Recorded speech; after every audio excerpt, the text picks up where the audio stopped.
Ministra, venció un decreto que estaba vigente y fue necesario emitir un nuevo decreto por 2 años más, tengo entendido, ¿no? Efectivamente. A ver, ¿qué significa este decreto y en el marco de qué se extiende o se emite este decreto, mejor dicho?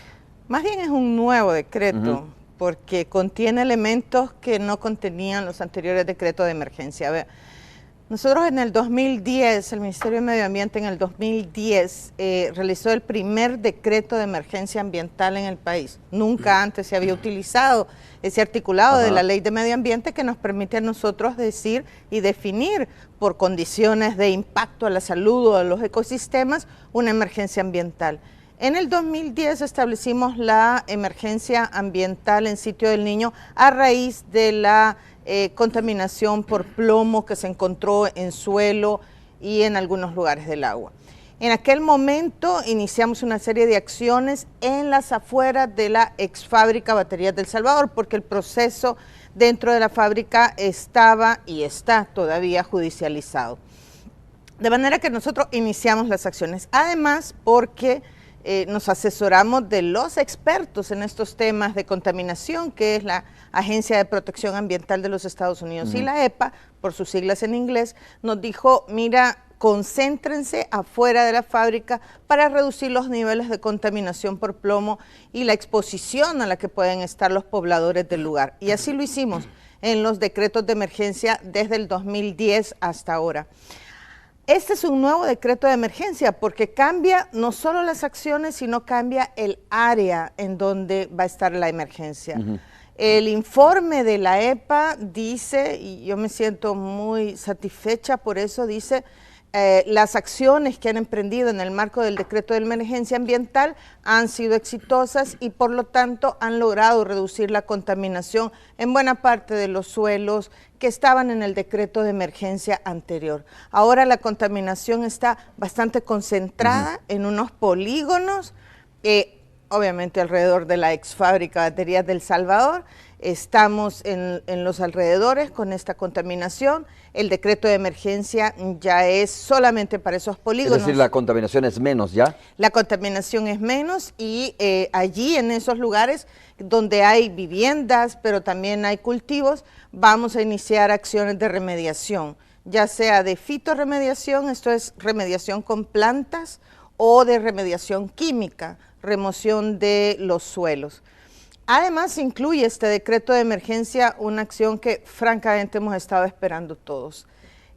Sacar la escoria y las cenizas de la ex fábrica de Baterías del Salvador, descontaminar el lugar y poder aliviar en parte, y yo siempre digo que estas acciones de remediación solo son en parte digamos, un alivio para la gente que vive ahí. En parte se hace justicia, no totalmente, porque hay muchos casos de gente con plomo en la sangre que va a seguir padeciendo las consecuencias de esto años, ahora, ¿no? Y durante mucho tiempo. De manera que lo que hagamos es una parte, pero es una gran demanda de los pobladores. Entonces, iniciamos esto, nosotros hasta ahora no lo habíamos hecho porque era un proceso judicializado, digo, tanto el juzgado como la fiscalía nos había detenido, de hecho el anterior fiscal, yo lo he dicho ya, me llamó por teléfono una vez y me dijo, ni se le ocurra, o sea, no crea que va a sacar la escoria y las cenizas de la ex fábrica. ¿Por qué razón? Porque hay un proceso judicial, porque además se cree que esta ceniza y escoria tiene algún valor y que por lo tanto alguien la querrá comprar, etcétera, ¿verdad?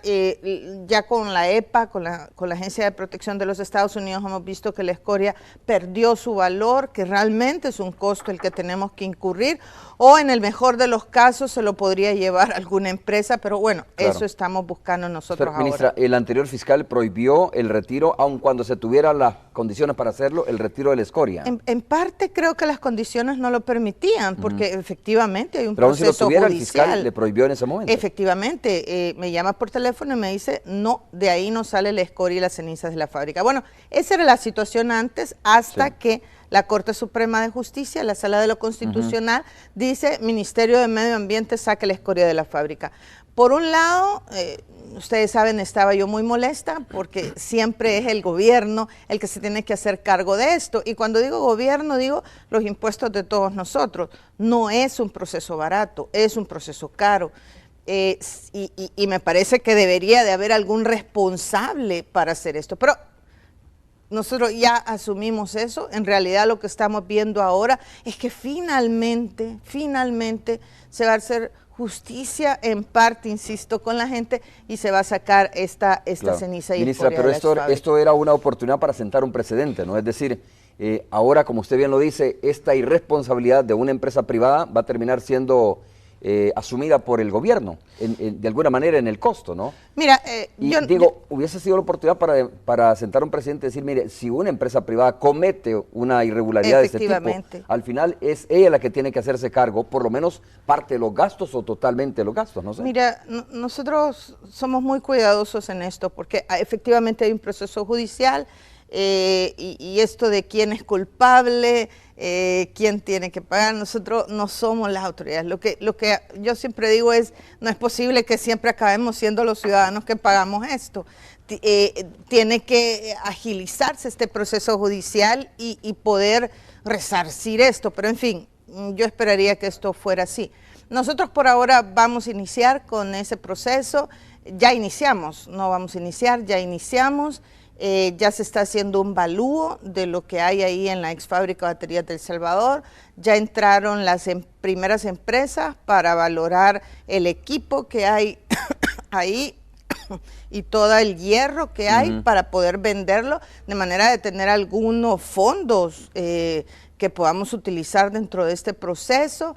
Ya hemos invitado a 3 empresas.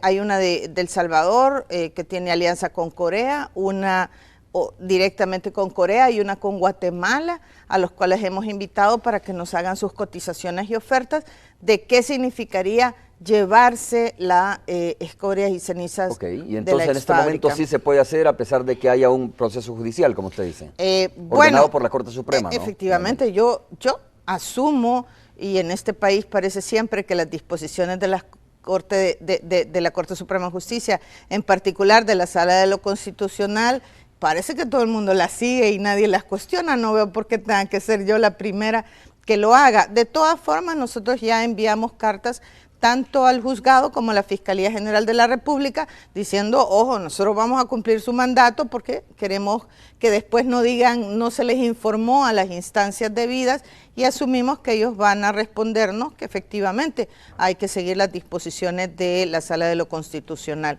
Entonces, por ahora estamos hasta que nos paren. Digo, no va a ser por responsabilidad del Ministerio de Medio Ambiente o por irresponsabilidad del Ministerio de Medio Ambiente. Parar esto es la misma Corte Suprema de Justicia, que es la que ha dicho que hay que proceder al retiro de la escoria, ¿no? Asumo que no hay otra instancia más allá de la Corte Suprema de Justicia y la Sala de lo Constitucional.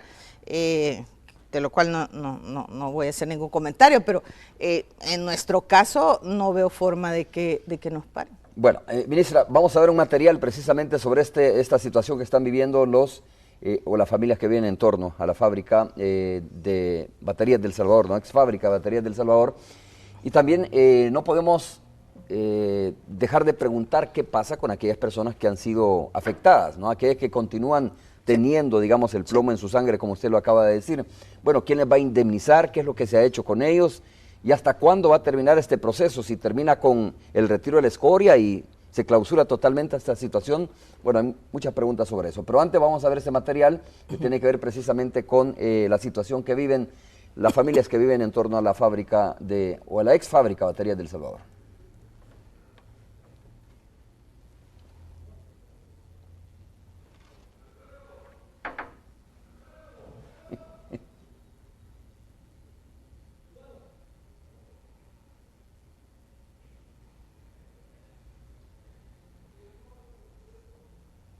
Bien, no se siente mal, ¿verdad? Pero lo que sí le digo que en vez de los hipotes les agarra algo de dolor de cabeza, algo de vómito, y uno los lleva a la clínica, sí le sacan examen, pero dicen que salen bajos de plomo, no salen como debe ser, como deben de salir, ¿verdad? Así que yo lo que quisiera que quitaran que se lleve la escoria, pues, para que la quitemos de ahí, porque eso afecta también. Se preocupa porque tiene varios niños y dice que son más propensos a sufrir los efectos del plomo. Hay preocupación porque hay bastantes niños acá. Sí, hay preocupación, hay muchos niños. Aquí donde quiera se ven niños, sí. Y eso les afecta a los niños, porque ese polvo vuela, más hoy que es verano. Doña Zoila dice que las autoridades los han abandonado desde que pasó el problema. En su caso, nunca se le había hecho chequeo médico a los adultos. Agrega que le preocupa porque varios nietos de ella, los exámenes que les han realizado, salen con plomo. Lo de la contaminación, pues que a los niños les afectaba, porque ve que la niña esta lo salió con 33.08. El niño salió con 17.5. Pues sí, porque el plomo en sangre les afecta mucho, pues. Uno se siente abandonado porque uno de la unidad de salud, uno no lo visitan. Otra preocupación es que cada 8 días les cae el agua. El agua de pozo solo la usan para lavar y para su higiene personal. La semana pasada el Ministerio de Medio Ambiente y Recursos Naturales emitió un nuevo decreto que señala como estado de emergencia ambiental en el sitio del Niño, luego que la Corte Suprema de Justicia ordenara retirar los desechos contaminantes. Con imágenes de Enrique López. Este es un informe de Herbert Vázquez. Muchas gracias, Herbert, por la información. Ministra, la sensación que nos queda, ¿no?, al oír a esta persona, nada más, porque no entrevistamos a muchas personas ciertamente, pero es que están un poco como abandonados estas personas ahí. No, mira, de verdad lo digo, bueno, no lo dice el Ministerio de Medio Ambiente, lo dice la EPA, las medidas han tenido efecto. ¿Qué pasa? Hay atención de salud especializada. Como ella bien dice, y sabe muy bien, la gente, los niveles de plomo que tienen sus niños, leen los análisis que se les hace. Estos análisis son regulares, son periódicos. Hay una unidad de salud ahí en sitio del niño que fue instalada para la atención de ellos. La Secretaría de Inclusión Social reparte canastas alimenticias especializadas, no son cualquier canasta, son para reducir los niveles de plomo en la sangre. Se los reparten a las personas, a las familias que tienen alguno de sus familiares con plomo en la sangre. Hay además las calles que están en los alrededores, son calles que que están asfaltadas.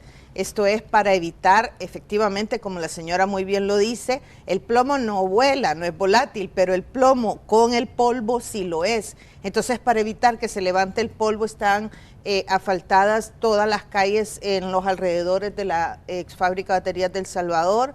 Se repartió un material educativo, la gente sabe muy bien qué es lo que le provoca el problema, cuáles son los niveles en la sangre, cuál es la alerta que tienen que estar advirtiendo, cuáles son los síntomas, cómo evitarlo. Entonces, toda esa serie de medidas se llevó agua potable a la zona. Siempre estamos verificando que el agua potable llegue y llegue bien. Vamos a seguir insistiendo con ANDA para que este vital líquido. Se hizo análisis y muestreo en todos los pozos en el radio de los 1.500 metros alrededor de la ex fábrica de baterías del Salvador. Y el último análisis de los pozos salió que ninguno de los pozos tiene plomo, lo cual fue realmente una buena noticia. Sin embargo, siempre pedimos, como bien ella dijo, que solo utilicen el agua de los pozos para lavar y para algunas actividades de esa naturaleza, pero que para ingerir siempre lo hagan del agua de ANDA. Con el decreto de emergencia se logró llevar el agua potable a más de 3.000 familias que viven en todas estas zonas. De manera que todas estas acciones lograron una reducción mayor, han estado muy acompañadas. De hecho, el próximo sábado vamos para allá, al sitio del Niño, a una asamblea informativa para decirle a la gente, bueno, estas son las acciones que estamos tomando, estas son las medidas. Hay grupos ciudadanos ahí que nos acompañan siempre, que nos ayudan a la vigilancia de que todo lo que se haga de la mejor manera.